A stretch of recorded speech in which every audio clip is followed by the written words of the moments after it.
same time, center to our argument against Donald Trump is his corruption and the fact he's unwilling to actually hold any of the things he said in the campaign to actually come to fruition or be true. And so we're going to hold him that on this Epstein case, this is more than just about the case and what's in there, what we don't know. It's about Donald Trump lying, it's about betrayal, and it's about corruption.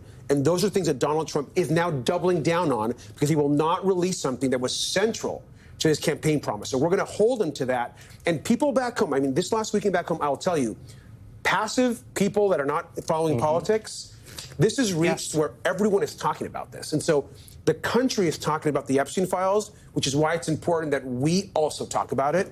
And particularly people that are not as invested in the day-to-day of Washington, they're interested. Let's talk about that Fox News interview where he was asked about this. You were concerned that they edited the files.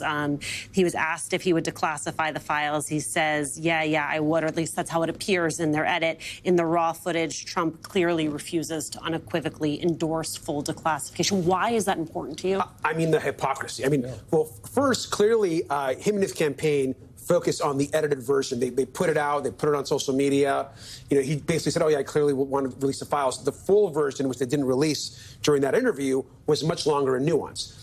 Why this is important is that Donald Trump just got $16 million from CBS for his freak out about the Kamala Harris 60 Minutes interview that he said, of course, oh, they edited the interview, which we know, of course, is done oftentimes for clarity or for different shows.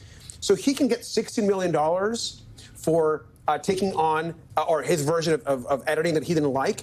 Yet he's now going to the same thing is happening clearly by Fox News. So we want to know, did the Trump campaign and Fox News coordinate that? What did Donald Trump tell Fox News to do?